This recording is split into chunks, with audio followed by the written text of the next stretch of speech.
Блокада Ленинграда – одна из самых страшных и трагических страниц в истории Великой Отечественной войны. Ужасное испытание для жителей города на Неве длилось почти 900 дней. Из 2,5 миллионов жителей, проживающих в северной столице до начала войны, за время блокады погибших насчитывалось 850 тысяч человек. Несмотря на голод, сильные морозы, отсутствие отопления и электричества, ленинградцы мужественно выстояли и не отдали врагу родной город. Этому событию посвящено наше выступление.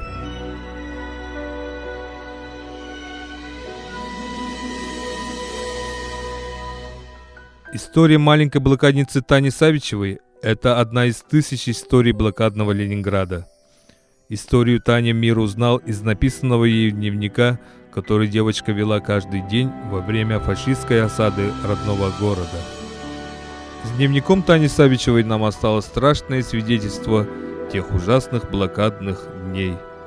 Это свидетельство хранится в Музее истории города на Неве. Таня стала символом блокадного Ленинграда.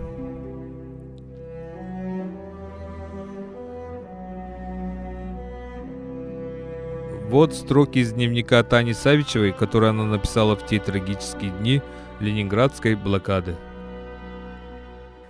28 декабря Женя умерла в 12:30 ночи 41 года. Бабушка умерла 25 января в 3 часа 42 года. Лека умер 17 марта в 5 часов утра 42 года. Дядя Вася умер 13 апреля в 2 часа дня 42 года. Дядя Лёша 10 мая в 4 часа дня 42 года. Мама 13 марта в 7 часов 30 минут утра 42 года.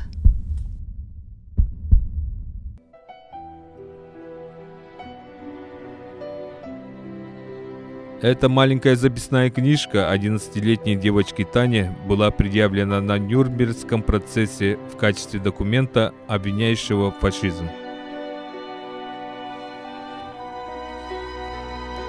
Как странно. Мне больше не хочется есть, а ноги совсем не болят. Мне нужно подняться, хотя бы присесть. Ведь я — это мой Ленинград. Пока я живая, живет город мой, зажатый в блокадном кольце. И мама живая, и братик живой, замерзший на нашем крыльце. Сквозь окна, разбитые, падает снег, паркет, укрывая ковром. Я верю, что к счастью придет человек, но все это будет потом. Потом, через время и снежную мглу, пройдя по дороге смертей, а может быть, я насовсем не умру, уйду просто к маме своей. Нет, нужно подняться, нельзя мне лежать, ведь я — это мой Ленинград. Нельзя нам сдаваться, как хочется спать, уткнувшись в снежный наряд.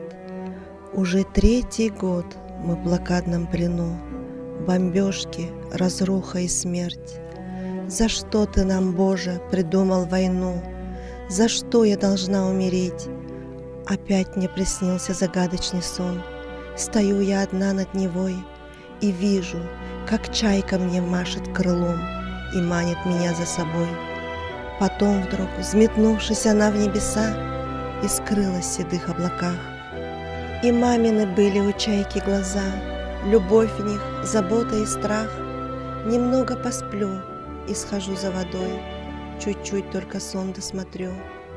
Нет силы бороться, прости, город мой, и помни, тебя я люблю.